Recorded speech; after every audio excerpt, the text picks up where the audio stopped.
Welcome everyone you are listening to and perhaps watching Calling The Audible. This is 2019. It is the fall season. I'm your host, Peeze, Reeze, and I am joined by nobody. I mean, technically that's not true. Yes, correct. No talent. Useful people. However, yeah. We will have a barrage of call-ins, of course, and I'll get to that in a second. First, I just want to talk a little bit about the format. It's a little different from past seasons. President Robert Campana decided he would change things up because he said that it takes a specific person with a lot of ego to do a show by themselves. And then he said, Peeze, you need to do the show by yourself. So we now know why it's been done. However, here we are at. Fall Cup's always been a little bit different, so it's a way for us to try some different things. We want to get actually more people involved. I'm just here to be a master of ceremony, so to speak. We want to get our contributors to call in. We're going to get people's thoughts and ideas on Facebook. We will respond to that as you guys will message show live. We will have during the season some contests so that people can watch live and participate on the show. More on that in the coming weeks. For now, however, we're trying this out. This isn't my thing typically, to be honest. I'm much better as a conversationalist. I'm much better having other people bounce ideas off of. Instead, I will be posing rhetorical questions and staring at the screen, kind of like Jim of The Office. In any case, it's the first week. First week of FPF. The Fall Cup is in the books. A couple of different things this season, of course, other than the podcast. Players allowed to play on several teams. That's definitely going to have an impact, and that's going to be a theme that we're going to touch upon this week as well as weeks to come.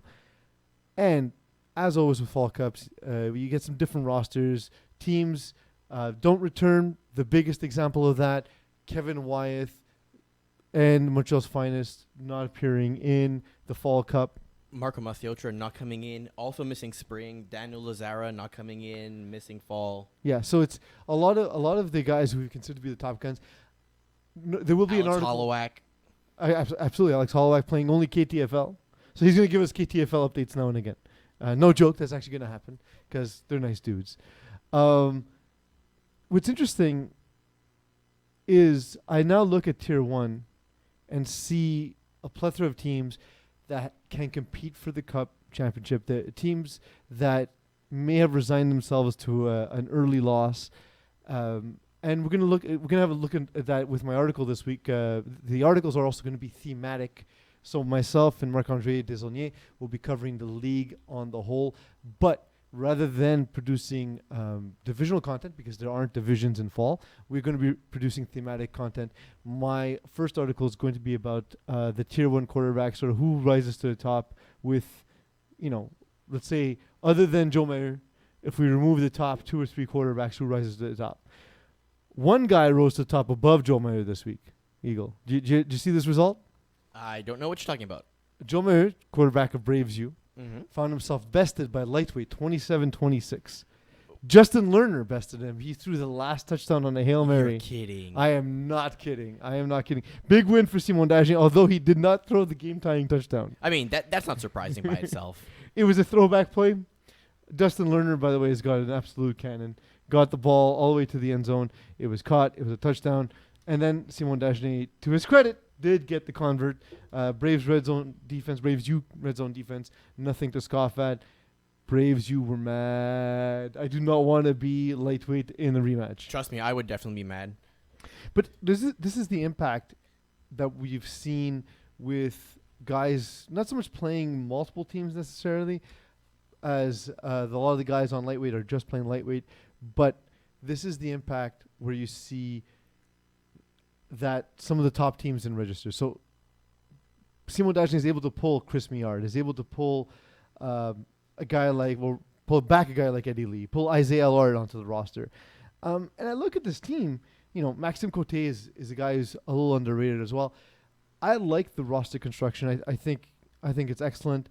This is a team where if Simon Dagenet doesn't do the stubborn Simon thing, if he actually just lets the team carry him, they can be very effective.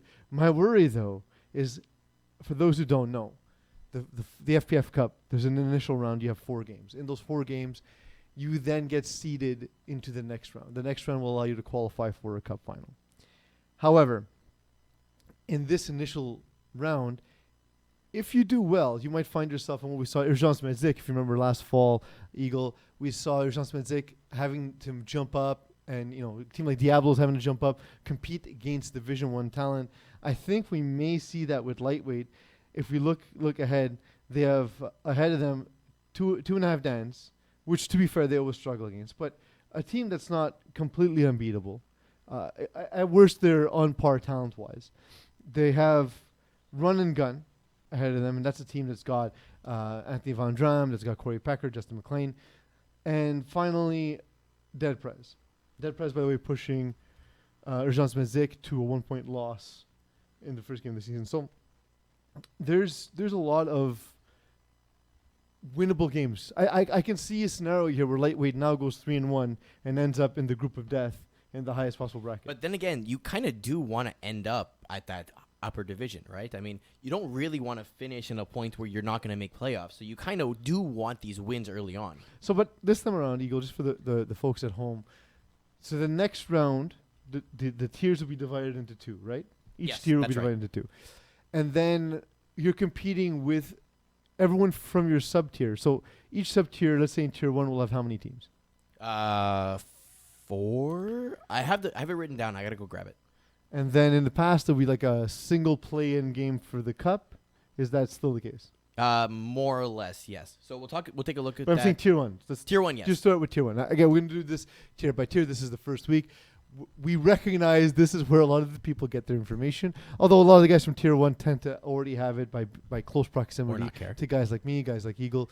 You guys know us, so you generally reach out to ask us questions directly. Remember, you can reach me at Peeze FPF. You can reach me on Facebook, where I am Peeze Della Reeze. You can also reach us live during the show. We will read out whatever you say on the show. It's your show in the end anyway. We will. We've done it before, and we'll do it again. Eagle, should I shave? I mean, no, actually, I kind of like it. I kind of, the beard's been my look for 5 years now. And I kind of want to do something different. Lost some weight, so I feel like I don't need the beard necessarily anymore. My wife wants me to keep it.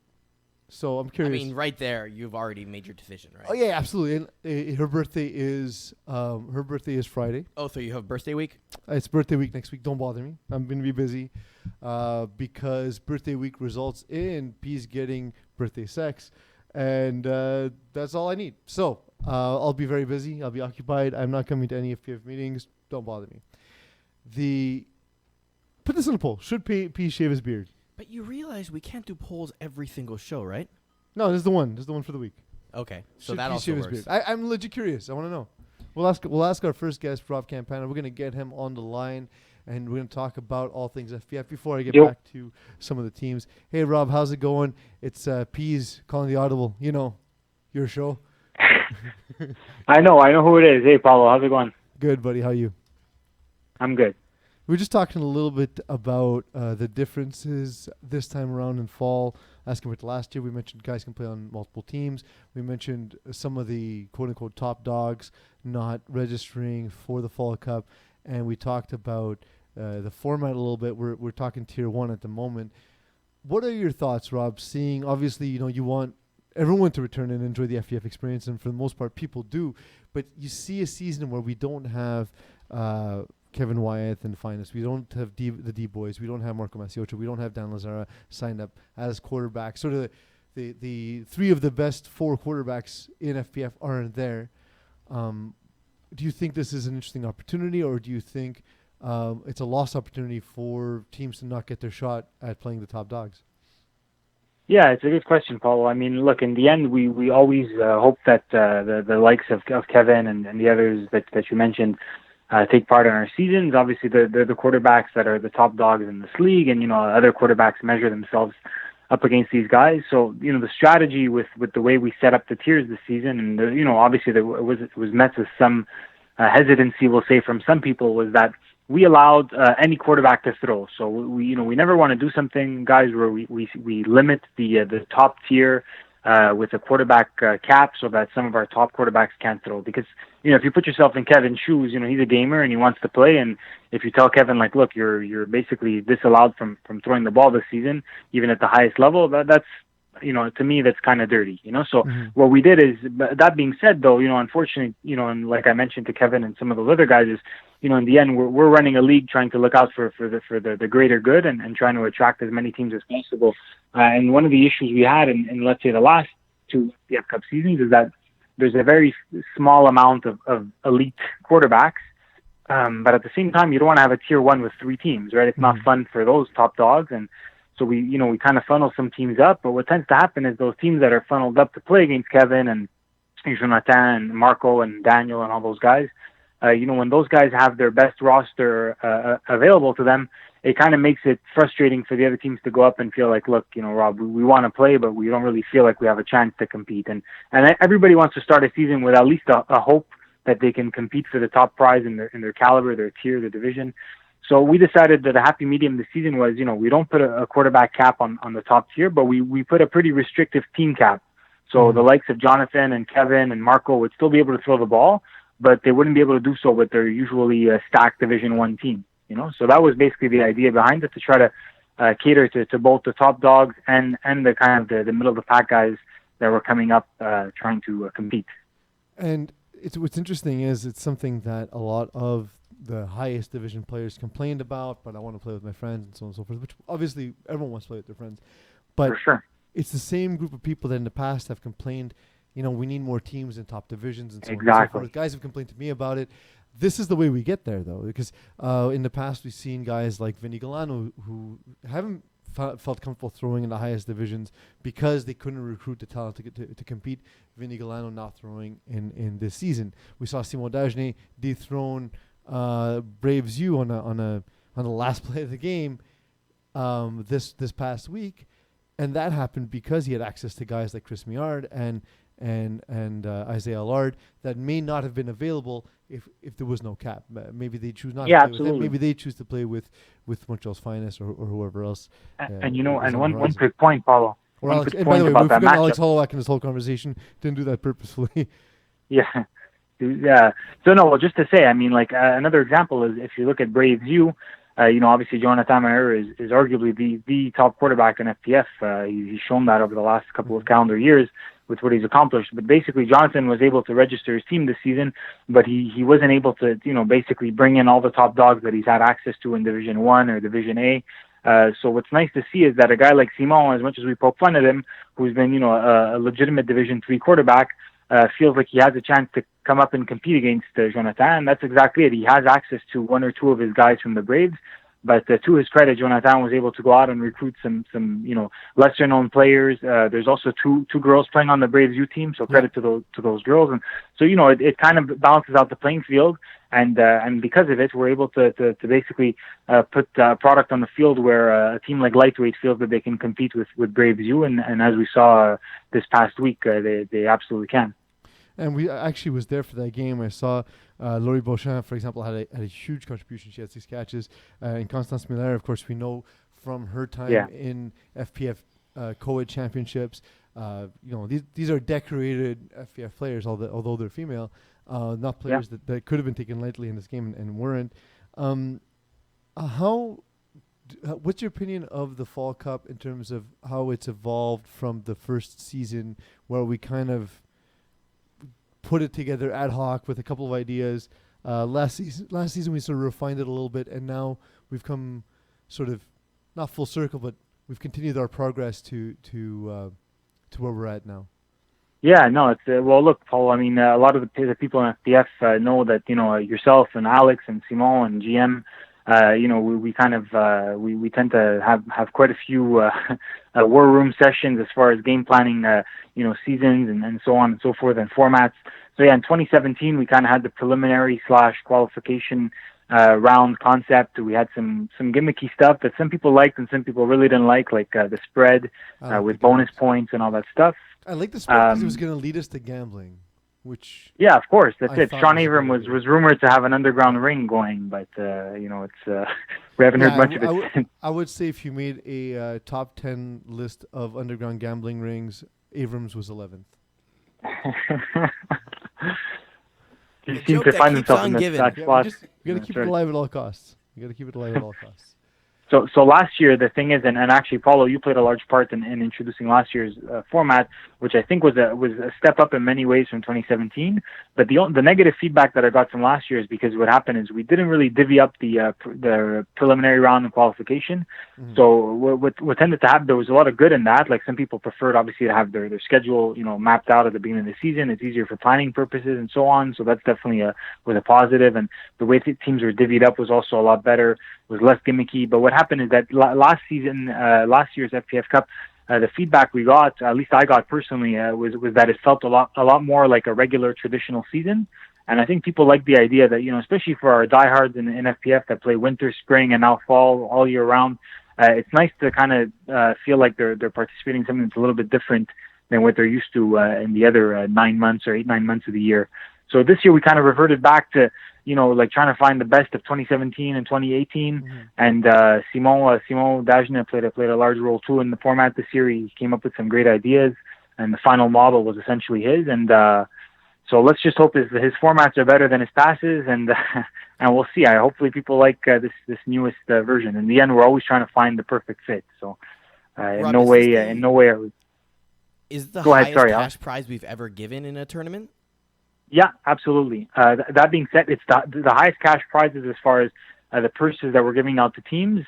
The total cash prize is more or less the same as last year's. But what we did, guys, and that was one of the things I wanted to get to, is that we have less cash prizes being given out as far as like quantities. Mm-hmm. What we decided to do, and one of the biggest feedback, the biggest criticisms we had last year was that we were almost incentivizing. And if you guys remember, Alex and Paulo, when we had our initial discussions about introducing cash prizes, the biggest worry and threat was always the idea that people aren't stupid. They say, look, I find myself near the bottom of caliber 1. Maybe I'll throw a game or two without making it too obvious, and it's not the end of the world if we find ourselves at the top of here to win a lesser cash prize, but a cash prize we nonetheless. lost you for a second. What was that last part?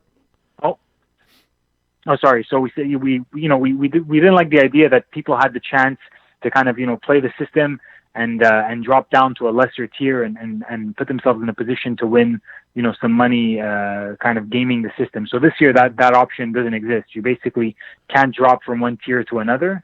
There's kind of two calibers within the same tier. See, I liked but I guess we can get to that. There was one idea we had thrown around, and it didn't make it to sort of the final blueprint. But I thought it would be particularly interesting if teams that were moved up into a higher bracket would get the prize, like a regular season prize. So everyone who wins the regular season, because then the championship is the ultimate award for the championship winners, and you award teams for moving up and for winning their bracket rather than rewarding teams for moving down. Like there would then be no incentive to move downward. I think the problem with that was that it really depended on which teams you got matched with, right? So if you ended up against what I'll refer to as lower caliber teams, you're winning by default, by schedule. But that's true of any schedule. Yes, but at least in this case over here, the results of the first 4 games gives you some type of, I guess, breakdown. Like for example, and then the second 2.5 Dans, let's say they go 2 weeks now without Joey Taylor, and they go 0-2 and then finish 2-2 and go to a lower bracket. So they're now well, they're not really lower bracket. It's still tier 1, but the bottom half, and only one of the teams that going to end up in bottom half, for example, in tier 1, is eligible for cash. My point is that actually, Alex, I should but only one team was eligible at any time for a cash prize. No. But what I mean, you know what though, Alex? Let me correct you there because it's. Go ahead. Yeah, if you look at the grid that we have, I don't know if you have it up on the screen, but that's not actually fixed. So what that means is that was just an example we put up. So there isn't necessarily like a guaranteed slot for the top team in the second bracket to make it to the first, which is probably something important we should communicate to the players. In putting together an example, we may have confused people, but what that meant to show is that even if you're in tier 1, in the bottom half of tier 1, if you're able to muster up the fourth best record in all of tier 1, then you can still qualify for the top bracket. But it doesn't necessarily mean that the top slot in the bottom half makes it. So it's actually most likely that 1, 2, 3, 4 of the top half will be the ones advancing, but the possibility does exist. Okay. All right. So basically, the reason we put that, it's really just, if I can just say it quickly, guys, without rambling on too long, like I usually do, is, please do. is basically my next what question was we're going to be saying. that is, can you explain sort of the cash prizes and the ranking system? Yeah. Absolutely. So basically, what we do is we divided the top tier into two pools essentially, which are arbitrary. That we basically had a high, medium, low rankings for the teams more or less. Then we divided the teams largely based on their schedule preferences, just so we can accommodate teams more. But then once they play their first 4 games, we basically divide the pool into two, like Alex and Paulo mentioned earlier.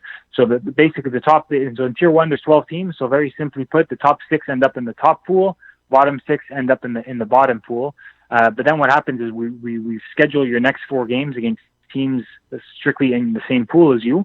But the example is that at the end of the round robin, which is essentially a combination of the preliminary and qualification, we take the top 4 teams and advance them to the cash bracket. So what that means is, for instance, if a team like Lightweight goes 2-2, but because of their point differential, it works out that they end up in the bottom pool, but then they go 4-0 subsequently because they have easier matchups in the second half of the season, so they end up with a 6-2 record. Well, if that 6-2 record is one of the top 4 records overall in tier 1, then they advance to the cash bracket, and then the next 4, regardless of which pool they come from, go into the consolation, and then the bottom 4 don't advance to the knockout. Okay, that's fair. That's so the idea behind it, I guess that. Go ahead, Rob. Yeah, that's it. I guess it falls on me that we didn't make it, I guess, as clear as possible. But the idea that Simon wanted to put forth, and I commend, I give him credit for it, was that he says, look, if someone struggles in the first 4 games, then they still have a chance. They can be motivated to say, look, we struggled, we had some tough matchups, we dropped down to the bottom half pool, but we still have a chance now that we're playing teams that also fared, similarly to us in the first round. But at the same time, we're not incentivizing teams to lose in their first 4 games, because more likely than not, if you let's say end up in the bottom half of the tier, you're fighting an uphill battle to try to get back into the cash bracket. Even if you go 4-0 in the. But either way, go ahead. Sorry, Paul. Whatever model we're looking at, we're always looking at trying to motivate people to move forward and to do well in the preliminary round, not tank the preliminary round. Like either way, that was always exactly. the goal.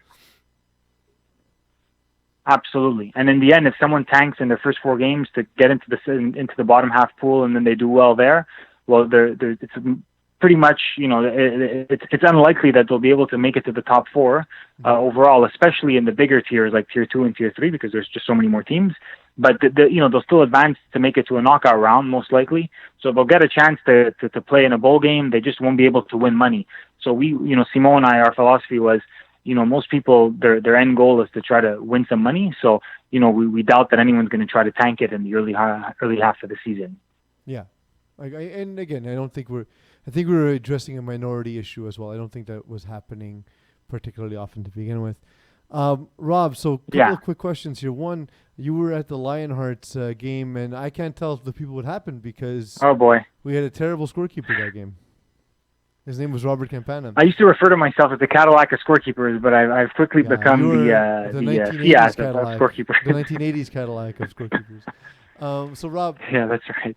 I love the box score on this game. Can you tell us a bit about the Lionhearts Los Bandidos game? Was it as bad as I would imagine it to be? Yeah. You know what? The Lionhearts came out of the gate pretty impressively. They've recruited some players, and they're very athletic on the defensive side of the ball. Offensively, they seem to have began to call shorter plays and gotten the ball into their speedsters' hands. So they actually kept it close for the first few drives, but then Los Bandidos, Jérémy Gauthier on the field and Félix Proulx, that's a pretty strong Div 6, Div E caliber team.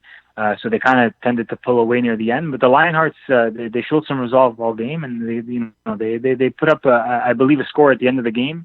And I believe it ended 30-6 in that range, if I remember correctly.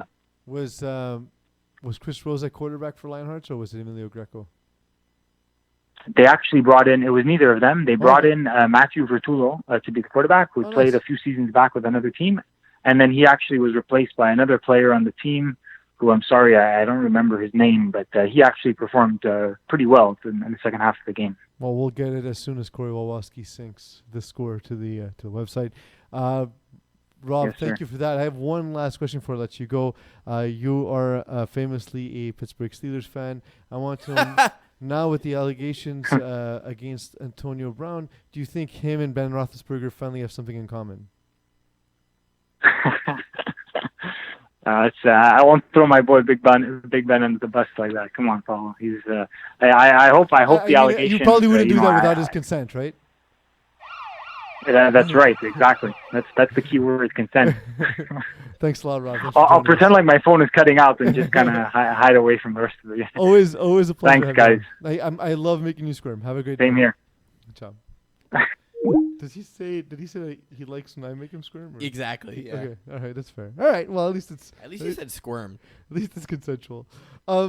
We did have one comment from our Facebook stream. Give me. From the ever so dependable Nimrod Zivkowski. What's up, Nim? Saying, finally, the greatest live football show is back. Just saying. He's right. It's got to be someone. Might as well be us. He was talking about the Thursday night show right before NFL football. That is correct. All right. I thought so. Although that was back last week. Paul LaPierre, he's a big-time player. He's a Showtime player for STL. Mm-hmm. He threw a touchdown pass. A great pass, by the way. It was a pass that was somewhat unnecessary. Well, apparently at that point in the game, STL was winning by 4. So Okay. it actually brought them up by 10. But you probably noticed the score of this game it's is 30-0. 30-0. So, Vinny Golano looked pretty good considering it's his first time throwing in over a year. 22 for 28 is an impressive stat line. The way he sees the field is absolutely impressive. But that said, just game management and game flow was in favor of STL. Dylan Taylor didn't make any mistakes. When Dylan Taylor doesn't make a mistake, he's very difficult to beat. The one mistake was letting Paul LaPierre throw. I don't know. I feel I don't know. I don't have a rule. I don't have an idea for how to improve this rule. But it does seem crappy to forfeit a game for a single pass, if you know what I mean. So it's not... Okay, so here's the easy rule, right? Let's say your quarterback These cap... rules are what we have. Whether, You violate the cap, you're gone. Your Fine. quarterback cap is 70, and someone who's 71 throws a completion. Mm-hmm. Do you forfeit or do you not forfeit? I agree. It's Currently, just- the way the rules are, you forfeit. I'm saying maybe it's something we can evaluate and say, like, give it a max of 5 passes or 3 passes or something to where it wouldn't completely incapacitate. Because you don't know, again, game flow. If you don't want to limit the plays that a team can call either, right? So I think the other way to look at it is, are you talking specifically quarterback cap or you're talking about the team cap? Because in this reality, Tier 1 doesn't have a QB cap. Because he doesn't violate the quarterback cap, to me, it's an interesting case study because if you violate quarterback cap, you shouldn't be throwing in that division. Correct. So therefore, we don't want you throwing into the division, period. That's not the case here for Paul LaPierre. It doesn't matter if he throws in this division. The issue is that maybe because he violates just the team cap, is there a way we can examine this rule for the future where someone can make X amount of throws and still use the receiver rating? But then you're also going to run into problems specifically with, okay, well, he's only playing 2 snaps on defense, so No. we exceed the cap? We use it specifically for quarterback play because that's the only time we separate a player's offensive rating from their other offensive rating. We don't do that for defense. We don't have a rusher rating. We don't have a DB rating. We don't have a non-defensive player rating. We don't have that stuff. So because we can track quarterback and we do track quarterback, I think it's interesting that if the player doesn't violate the quarterback cap, should they be allowed to go over the cap for X amount of plays? Or perhaps, do something official where Dylan Taylor would have to check out of the game. But then you wouldn't have the option of throwback play anyway. So, I don't know. I'm saying this not knowing if I have a specific rule in mind. But the way we do get rules and bring them to rules committee, Eagle and I both often sit on that one, and we will be sitting on it again this year because Simon Dagenet and Jim Calethris cannot be trusted. One thing I will say is we do take players' suggestions very seriously. So if you have any ideas, feel free. Send them to us in chat. Send it to us by DM. If you're listening to the show tomorrow and it's a good idea, feel free. Send it to me. Send it to Eagle, to Rob, any of us. Just get it into us so that we can evaluate some of these things. We're a handful of people. Rob mentioned it in his interview. We're a handful of people that rely on the opinions and the thoughts of thousands. And I believe the rules committee is happening in mid-October this year. Oof. So that gives people, I mean, we'll put a post on the Facebook group to say, give us your suggestions. We'll compile the whole list. We have a moratorium on a few rules because people keep asking. So no, Kendall Myers, you can't do celebrations after touchdowns. I'll say it again. No, you can't dance. I'm with you, Kendall. I'm Team Kendall on this one. I voted yes on that one just because football should be fun. Let's have fun. Do you know when it is? The rules committee? Yeah. October 17th. Okay. Or 16th. One of the two. It's sometime then. I'm working. So. Not again. Yeah. Anyway, we'll figure that out later. So that was an interesting case there. We saw Urgence Medzik escape with a 1-point lead. It was happening during a 1-point win. It was happening during my game on field 2, so I only caught a little part of it. Every time I looked over, Justice Dupree did not look good. I mean, he looked good because he's very handsome, but he didn't look good at the quarterback position. This isn't his kind of game. He completed about half of his passes. Master Hood was the only guy with which he had any connection. Is Urgence Medzik a team, to you, Eagle, that is going to be affected by not being able to bring on whoever they want onto their team? But who is actually different than the winning Alpha T's roster from Division 2? Well, I mean, it's... Or 3. He's not on the team for a different reason, but Mike Pielsen. Yeah, but... So is he really the difference maker on this team? He's a difference maker on every team. But on this team specifically? We also... Nick Jean-Tronvalet is not there. Okay, although I don't think that's a cap situation. That definitely hurts the team to not have. We talked about all spring long about how good he is. Julien Bellavance wasn't at the game. Yeah, that's true. Alexis Gaumont wasn't there. So that's a big one. That's a big one. This right isn't there. cap. They're on the roster, so it's not cap related. But yeah, them without Julien Bellavance and Alexis Gaumont is not the same team. My God, how long is Julien Bellavance gonna play without anybody even knowing who he is in FPF? Who? Yeah, the quietest superstar. The guy fits every roster, doesn't say a word, will do everything, can play every position, including quarterback. Although he wouldn't be throwing at this level. But just to say, if you ran a trick play to him, he's got an arm. He played quarterback in college, in high school. He fantastic receiver, fast, big, quick, a very instinctive defender, and the nicest human being I've ever met. I think I actually have footage of him getting burnt on a deep out route. Is that why? The Rogues #NR or No Regard at the Time game. They were talking like 5 years ago when there was super beef between Kevin Lubin's squad and like Hugo Lalonde and all the No Regard guys. I still have the video of him getting burned and losing a game on the last play because of it. So maybe that's where his underratedness started. They're like, oh, this guy's trash. He can't cover anyone. That was a ridiculous catch. I believe it was Jordan Moses. It was. Making that catch. Was Alex Holloway quarterback at the time? Yes. Yeah. So, I mean, I guess how the turntables have turned the table. But that's I guess when we should have known, hey, maybe we should start paying attention to Alex Holloway at quarterback, by the way. It took us a second, but we did get there. So this game itself it was a lot closer than I thought. But I will say I like the dead Prez squad. It's very so. Look, Kendall Myers is there, Zion Love there, Jeff Rosenblatt, and John Larissa. These are guys we know. Patrick Jason, Quade Johnson. But I was gonna say Patrick Jason for guys, specifically to Tier 1 guys. A lot of guys might not remember him from the Longhorn days. A lot of guys might not know him. He's a very valuable player. He's the Julien Bellavance on that team. He's the guy who does everything for Dead Prez. And Daniel Farag, of course, underrated flat defender. Very, very, very instinctive player. And when you have flat defenders who can jump routes, that's what makes the difference in the highest divisions. And you're seeing a guy like him there, pair him with Jeremy Anderson, pair him with a lot of these guys. This is actually I think a well-built team, and I think the right kind of team to give Jeff Rosenblatt to get him to be successful. in Tier 1. So I'm excited. I'm excited because we've seen Rosenblatt go toe-to-toe with some of the big guns.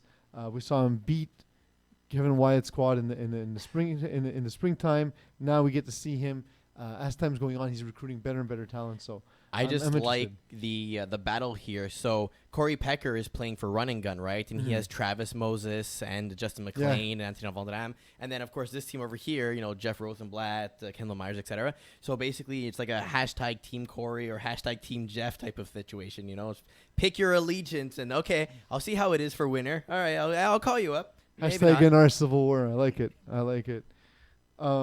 Tier 2 had some interesting games, Eags. I was there for Outlaws Blackouts.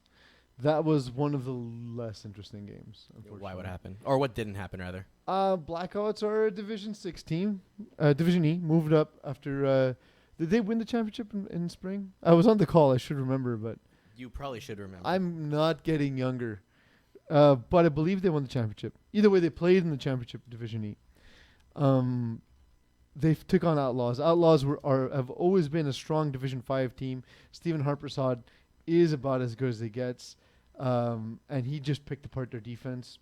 And he did the thing where he's going to take a deep shot. It's going to be down the sideline where it's his guy or nobody. Or it's going to be to a wide open post. He forced nothing, and he looked great. Isaiah Lard, huge game. On the other side, Cristione unable to compete. And unable to for Blackouts compete as a team in total. But overall, I was really, really happy to see Blackouts challenging themselves. It's just a shame that they ran into an Outlaw squad that's just far superior. And now we're joined by Andrew Langburt. How's it going, buddy? Good. How are you, Peeze? Good. We're still trying to get that's his picture, Eeks? Yes. That's the one we got. I mean, that's the one I chose. Langbert's a good-looking dude, so it doesn't really matter. He looks good in every picture. So see, the worst part What is there's a little delay, so he doesn't see it yet. Yeah, there's a bit of a delay. You won't see it yet, but you're clothed, so that's important. You're in a forest in a gray suit with a blue tie and some glasses. Oh, okay. I know that one. I don't think You don't like it looks more like a park than a forest, Eagle, to be fair. It could be both. Langburt, Wait, isn't it a golf course? Maybe. Yeah, that makes sense. I need a live report on this. Is this a forest, a golf course, or a park? If it's my Facebook display picture, then it's a golf course. All right. That is the one. Funny thing about that picture, my pants are completely stained. It looks like I pissed myself. Mm-hmm. But it's actually I just completely spilled something all over myself, so we have to cut that image like right at the jacket. Yeah. Well, I mean, was the thing you spilled on yourself urine? It was not urine. Okay. All right. I believe it was a plate of wings that I had to actually pat down with water after. That's So it was just an overall disaster. Eagle, what's worse, spilling urine on yourself or spilling wings on yourself? It's got to be urine. I mean, at least Wings- wings, there's... Well, then again, urine has a story. Like, Yeah. why were you carrying it? Yeah. Whose urine was it? Like, whose wings? The answer is always chicken. And Andrew, what'd you see this week in terms of a tier 2? Or you're actually not playing this season, are you? I am not playing. I took a quick look at the website before. Tier 2 is all those guys that I know. I mean, there's a few guys that I don't know, like a brand new team I noticed, but it's all the guys that I'm familiar with just from being around the league all the time. The L words, the Outlaws, who obviously Kevin Cusay did another cheat code of a team. There's Mean Machine. But yeah, I did notice. I was kind of surprised that Pence and Hammocks. I mean, they always seem to be really competitive. I think they had 5 guys out there. It seems like they're either 5 guys or 6 guys tops. I don't know Yeah, it was a why or how they always do that. But yeah, no, it seems like a competitive division. You have Jeremy Anderson throwing, François Martin somehow got Mathieu Lepage, so they should be competitive. I think it's actually a wide open division. It doesn't really seem like there's any heavy favorites. To me, ISEP is back, so it'll be good to see how they do. But it seems like it's going to be a good tier. Are you looking for a team, or you're just taking a season off? I'm taking the season off. I haven't ever played FPF Cup. I probably should have played with the amount of food I'm taking in recently, because I'll probably come into winter as a snapper more than a quarterback who can run around or a receiver. But Yeah, Peeze. I saw that you took my boy Dre. Hey, he was my boy way before you, buddy. Like way before. I met him when he yeah, was 6. I know, but 6. Yeah. No, He's Dandre probably bigger than me then. Dandre is a great dude, and honestly, obviously, great talent. He had 3 touchdown catches for us week 1. Yeah, I saw that. But another team you're familiar with is Dreambreakers, I'm sure. And I've seen them play not so often, but I see that they win and they have some upper division talent for sure. Like Attaché, he's incredible stats wise. I've never actually seen him play though. Well, they lost the Red Raiders. Michael Roy makes his return to FPF. 21-24, 233, 6 touchdowns. This is a guy that couldn't find a team at quarterback not so long ago. He went kind of on a recruiting path, played MFL, played elsewhere, and then found his way back into FPF. Do you think this is sort of like a flash in the pan? Do you think Red Raiders are a team that's here to stay? I think if you look at their roster, it's full of veterans. Yeah, and guys so like Ainsley Adams and Robert White and David Della. Yeah, exactly. So, Robert White is the defensive coordinator. You can't discount experience in this league. And I think that, you have an experienced quarterback with experienced players all around. And even if they're lacking a bit of athleticism, like some of the top-end teams, we've seen time and time again come playoff time that, these experienced teams find a way to come out on top, or at least, make it tough on the more athletic teams by just knowing what they can get away with and knowing different schemes and different looks to confuse quarterbacks or ways to exploit, zones or more athletic teams, Bruins took on Centaurs. So I don't. Go ahead. Yeah. Sorry, no, I was just going to say that I don't think they're a flash in the pan at all. Bruins took on Centaurs. They lost 26-14, but the story to me here is Gab Wiseman throwing 4 interceptions, only putting 14 points up. Bruins are a success story moving up from Division 6. However, do you think this is steep for Wiseman and his crew? Did Zach Swern play? Zach Swern did not play. Okay, that's a big one for me. As you know, they almost ousted the process in Division 5B. They were up 2 scores on us, in the second half of the semifinal. So I'm definitely not going to count them out. Their defense is extremely tough to play against because Gab Wiseman is an incredible rusher.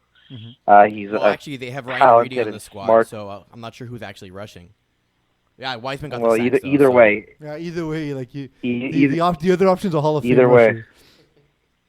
Yeah, they're both incredible rushers. Then you have Gab, who's just a smart, experienced player. Then you have obviously Ryan on the offensive side of the ball with Zach. They've got weapons and they've got experience. And like I said, I think this is a wide open division. Like just looking at all the teams except for the team that was all new players. I obviously don't know how that's going to pan out. We never do, but. It's one of 2 ways. Either they're awful or incredible. Like there's never an in between. They never go 500. They either wreck the division or just have an awful season. Exactly. We'll have to see for sure. So if you had to pick a front runner from each of the pools, from the Daklo pool and the Collectors pool, who would you pick? Holy shit! It's true. I have a pool named after me. You do have a pool named after you. Suck it, Langburt. Dakla.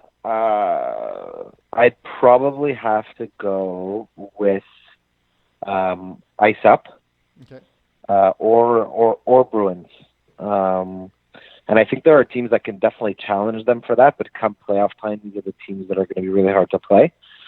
And as for Colestris, I know the Gold Cup did really well in the winter. EZW always puts up points. I want to back my boys up for Mean Machine. I'd like for them to, win a championship. They won in last fall, I believe. Warriors are back. That's a big story right there. Sorry? Yeah. Warriors are back. Yeah, Warriors are back, but I think Outlaws. Just based on experience and roster, like just pairing Isaiah with Steven and Svetna and all these guys, it just seems unfair. And Cheyenne, and their roster is always ridiculous. It's just so hard to beat a guy like Harper Prasad and to your point, it's not like he's ever playing with a weak roster. He's always playing with one of the top rosters. So it's it makes him particularly dangerous. Andrew, thanks for joining us. This is your first foray into FPF Media. I'm glad to have you on the team, buddy. Yeah. We're looking forward No to problem. some other projects in the future. But for now, thanks for being a contributor to the fall season. Looking forward to your analysis all season long. Thanks so much, Peeze. Thanks. See you guys later. Talk to you soon. That was Andrew Langburt. I like Langburt a lot. Dude literally watches more film than anybody else in FPF because he films all filmed the the film, so. Well, you know what? The guys from Urgence Medzik, they always have a photographer and film crew handy, so maybe they're up there too, Eags.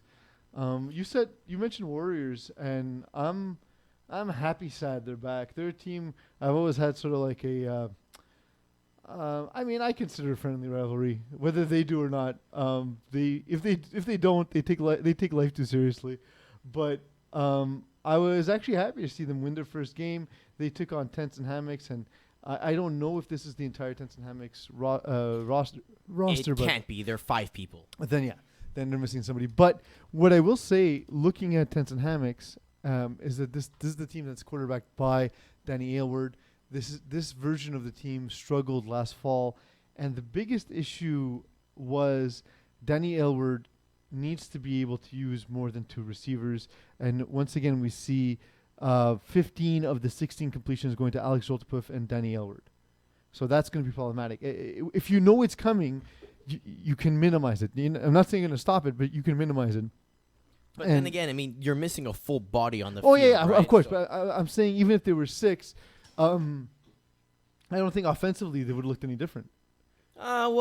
Because if you look at the stats, whenever Brandon Aylward's throwing with this specific squad, you'll see. Actually, it's Brandon Aylward throwing. My mistake. Brandon Aylward throwing this time around. But it reminds me of when Danny Aylward was throwing last season around. It's limited in the trust.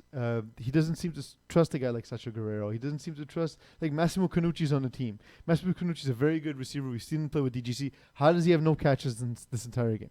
I mean, it's also the way you design, like, you know, the playbook for this, right? Yeah. There's guys that you're not necessarily isolating, but that you're creating decisions for the defense to make, and then you pick the opposite guy. So if you're basically making them choose between Joltepuf and Aylward, and they pick one, well, you throw to the other, right? So not necessarily is that you're not throwing to Carriero or whoever else.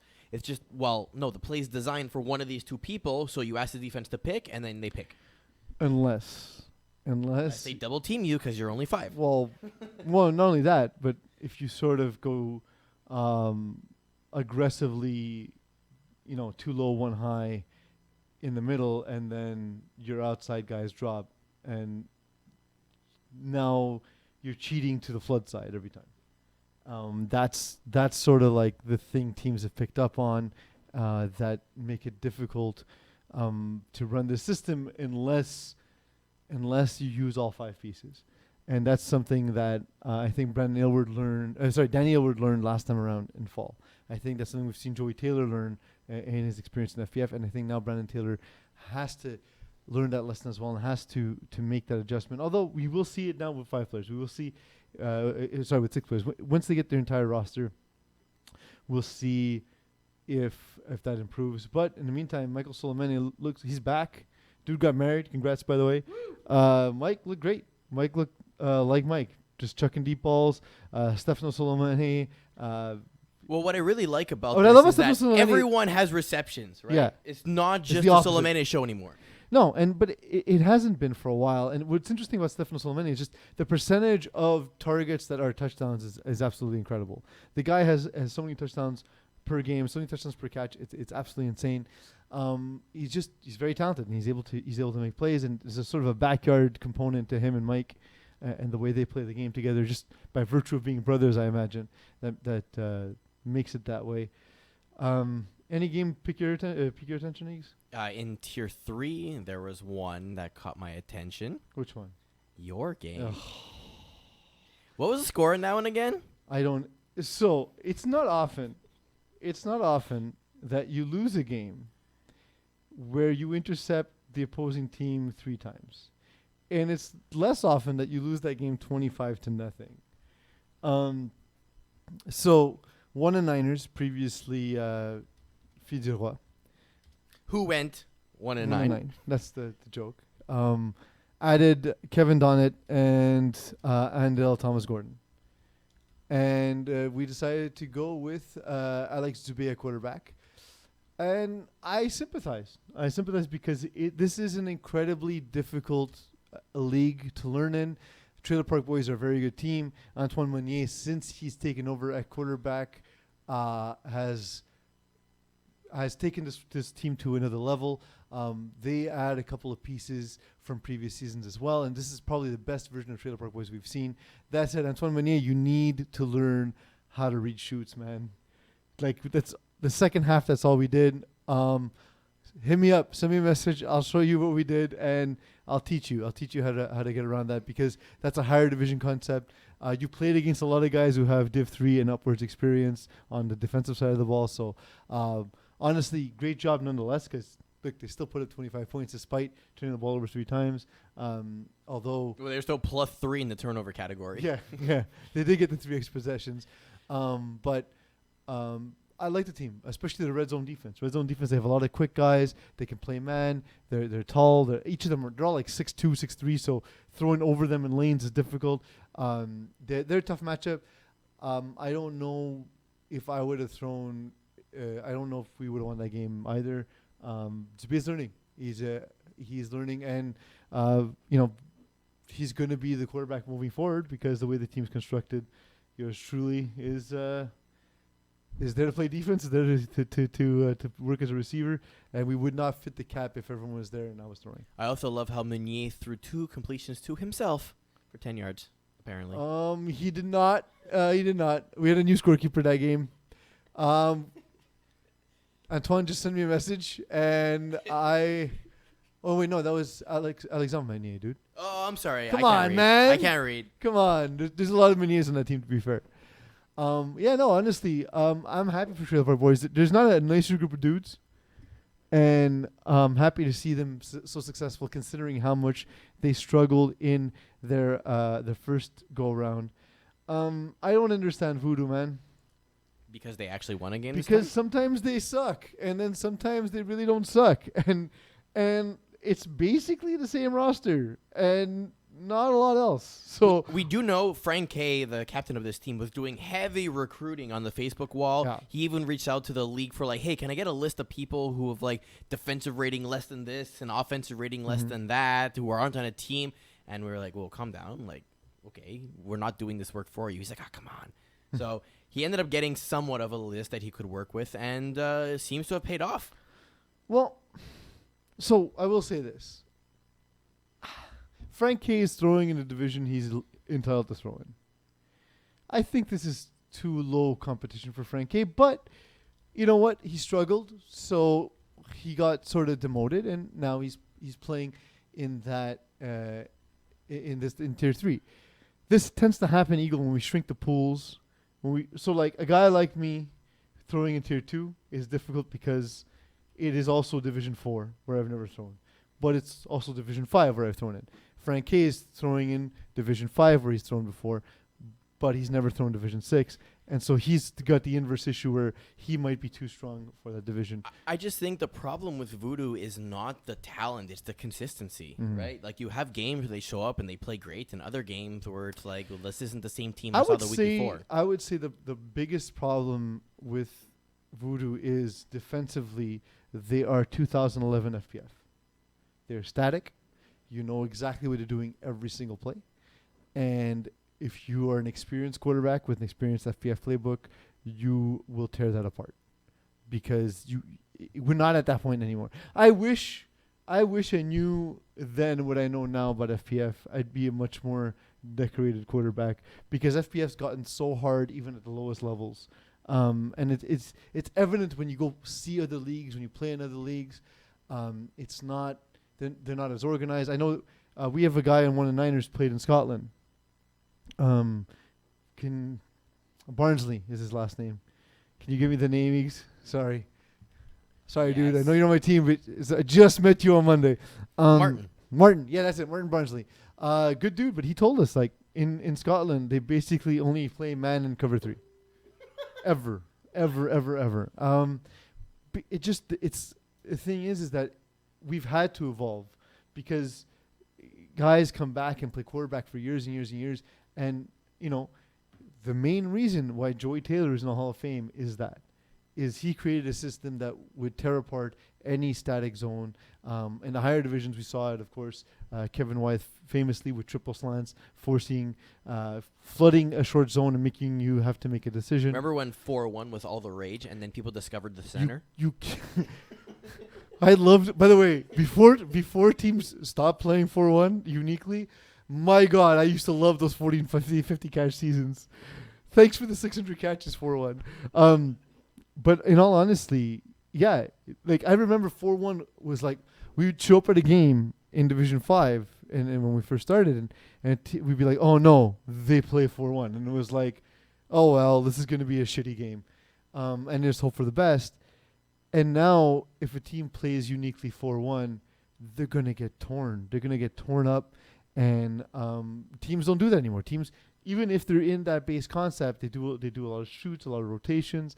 They mask their look. They lock from the halves to the outside. The more athletes you have, of course, the more you can do. And the thing is, what's always surprised me about Voodoo is, especially last season when they had this plus Angelo Garofalo. They just didn't have any success. Well, but they had the athletes to do every possible defensive schematic, and they never did. They just kept showing they would show you when it's cover 3, they would show you when it's cover 2. You knew exactly who's dropping. So if you're at a quarterback and you know who's dropping every single time, then you know where you're throwing the ball because there will be nobody in that spot, right? So that's something to watch moving forward. But I think offensively they're going to be too strong to contend with because Pat Saint-Amand, Etienne Villancourt, that is a tough team. Is Kevin Marshall on the roster? Was he just not at the game? Let me check. Hold on. He doesn't appear to be. Maybe he's not there. He is not on the roster, at least for now. Yeah. So we'll see what actually happens there, but we'll have to take a look at that moving forward because, of course, if having another speedy threat makes them even more difficult to contend against. But I think we're going to see some good things from Voodoo. Any comments on the Facebook wall? Nothing right now. No, other than the fact that we're the best show. It is. Well, I mean, it's the only comment that matters. It is the first week. Stay tuned. We're going to have live contests, of course, moving forward, and we're going to adapt this. We're going to adapt this model as we move forward as well. If you guys want to participate in the show, if you want to come on and talk to us, reach out to Eagle. Eagle can set up the interviews. We're going to interview players on the show. We're going to interview our media members. Again, we want this to be a collaborative season. We want everyone to get involved. We're always trying to evolve the media. I can say this from a personal point. I know when I started in FPF, I always said that I didn't like the weekly Extra Point Live because it felt like a highlight show without the highlights. And that's not what we want to do here. We want to have conversations. We want to talk topics. And we want to evolve it from what it's been in the past. We want to evolve it into something different, something that is more engaging for you, the listeners and the viewers. So for those who do watch live, continue to do so. We're going to try and reward you with more interactions. We're having meetings about that to find ways to get you more involved. And for those who do not yet listen or watch live, know that there's going to be reasons to do so. So it might be appointment television for a while. We're also going to scale this back a little bit. We're going to make this a little bit easier so it'll run into Thursday Night Football rather than through Thursday Night Football. All this stuff will be adjusted in time. I thank you all in advance for your patience. I thank you all for watching, for listening. I thank you, Eagle, for joining me today. Was that your rap? And I want to thank you all. Oh, my God. For letting me be myself. I mean, at least give me a little bit of notice. I started saying thank you. That's my thing. I know, and that was my notice? Yeah. Oh, you had like 20 seconds. Okay, sure. That's so many seconds. I was actually going to tee you up for another game. Really? Yeah. What's the game? There's a quarterback controversy with Threat Level Midnight. Simon Richard was QB instead of Jonathan Lemieux. Well, looks like Jonathan Lemieux is without a home.